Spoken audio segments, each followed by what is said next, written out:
Assalamualaikum warahmatullahi wabarakatuh. Yang terhormat kepada dosen pengampu mata kuliah kewirausahaan pada semester kali ini yaitu Profesor Dr. Insinyur Suherman STMT. Pada kesempatan kali ini saya Diana Huldarasita akan mempresentasikan hasil terjemahan dari buku Entrepreneurship Willy 2011 khususnya pada chapter 8 yaitu yang berjudul Building Your Pro Forma Financial Statement, di mana kita tarik dari latar belakang dari buku ini, yaitu banyak calon pengusaha yang merasa takut saat berhadapan dengan laporan keuangan karena menurut mereka itu laporan keuangan itu hanya bisa dilakukan oleh spesialis seperti akuntan. Namun pada dasarnya sebagai pendiri bisnis itu kita itu harus dapat memahami bagaimana uang itu bergerak di dalam suatu bisnis. Seperti dari mana uang itu datang, bagaimana uang itu pergi, dan bagaimana keputusan kita itu mempengaruhi kondisi keuangan perusahaan. Tujuan dari bab ini yaitu membantu wirausahawan memahami cara membuat laporan keuangan pro forma, yaitu adalah proyeksi keuangan masa depan.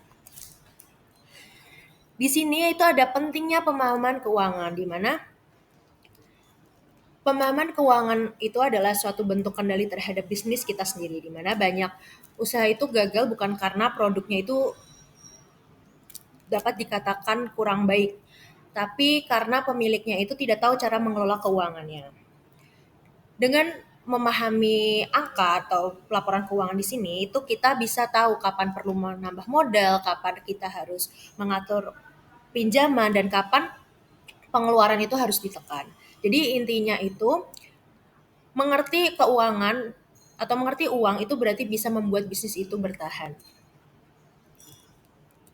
Selanjutnya yaitu ada fungsi laporan keuangan. Yang pertama yaitu sebagai alat komunikasi dengan pihak luar. Di sini itu pihak luar yang dimaksud itu seperti investor, mitra, lembaga keuangan yang akan memiliki atau yang dapat menilai seberapa profesional kita dalam melakukan suatu usaha ini dari kemampuan memahami angka dalam laporan keuangan. Lalu yang kedua yaitu investor menilai kompetensi dan kredibilitas pengusaha dari kemampuan mereka dalam membaca laporan keuangan. Lalu ada yang ketiga yaitu menunjukkan bagaimana ide bisnis itu diterjemahkan menjadi angka yang realistis. Lalu apa itu laporan keuangan pro forma? Laporan pro forma itu sendiri adalah proyeksi keuangan masa depan, di mana yang dapat membantu memprediksi secara realistis atau tidaknya ide dari suatu bisnis, serta potensi keuntungan, kebutuhan modal, serta memberi gambaran awal sebelum bisnis itu dijalankan. Lalu selanjutnya itu ada kesalahan-kesalahan yang umum terjadi dalam proyeksi keuangan. Yang pertama itu terlalu optimis tanpa dasar yang logis, tidak memahami faktor penggerak pendapatan atau yang disebut juga revenue drivers. Lalu ada meremehkan biaya operasional, asumsi pendapat yang terlalu cepat masuk, dan tidak menggunakan pembanding industri, menggunakan pendekatan top down atau yang seharusnya itu menggunakan pendekatan secara bottom up dan mengabaikan waktu pencairan pendanaan. Dampak dari kesalahan-kesalahan umum yang terjadi itu yang pertama investor akan kehilangan kepercayaan.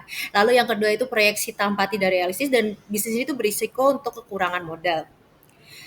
Karena itu proyeksi yang baik itu bukan yang terlihat sempurna tapi yang paling masuk akal dan bisa dipertanggungjawabkan. Lalu di sini ada 3 komponen utama. Yang pertama yaitu ada income statement. Lalu yang kedua ada balance sheet dan yang ketiga itu ada cash flow. Yang pertama itu ada income statement. Income statement itu sendiri adalah laporan laba rugi yang menggambarkan kinerja bisnis dalam periode tertentu. Isinya itu mencakup pendapatan, biaya langsung, biaya operasional, dan pajak. Dan hasil akhir dari income statement ini itu adalah laba bersih. atau net income. Dari laporan ini kita itu bisa tahu apakah bisnis bisnis ini itu benar-benar menguntungkan dan seberapa efisien biaya yang dikeluarkan. Lalu selanjutnya itu ada balance sheet.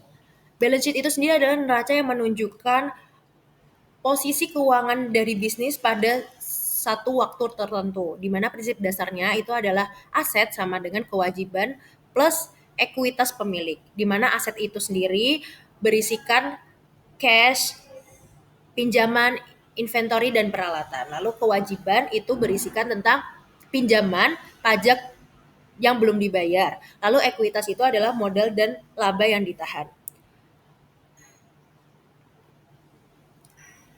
Yang dimana balance sheet ini tuh digunakan untuk menilai kekuatan finansial bisnis. Lalu yang ketiga itu ada cash flow statement, di mana cash flow statement ini itu adalah laporan cash, arus cash yang menunjukkan bagaimana uang itu bergerak masuk dan keluar dari suatu bisnis. Di mana di sini tuh ada tiga bagian utama. Yang pertama itu ada operasional, investasi, dan pendanaan yang menggambarkan kemampuan bisnis untuk membayar tagihan dan bisnis itu bertahan. Di mana fokus utama dari cash flow ini itu untuk investor dan kreditor.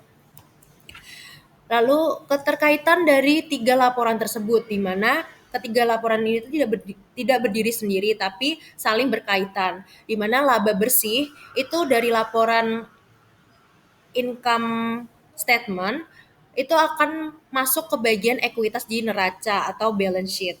Lalu kemudian perubahan cash di neraca atau balance sheet itu akan dijelaskan secara rinci di laporan arus cash atau cash flow statement.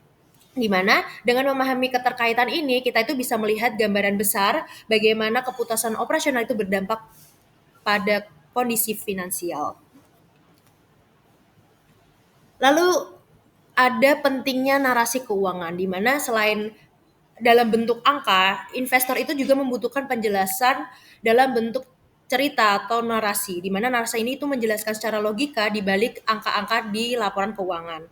Asumsi yang digunakan itu dan strategi bisnis yang mendukung proyeksi. Dengan narasi, investor itu akan tahu bagaimana angka-angka yang tertulis dalam suatu laporan keuangan itu dibuat berdasarkan pemikiran yang logis, bukan hanya sekedar angka tebakan yang optimis. Lalu ada elemen narasi keuangan. Yang pertama itu ada bisnis, model bisnis dan sumber pendapatan seperti produk harga, pelanggan, strategi penjualan.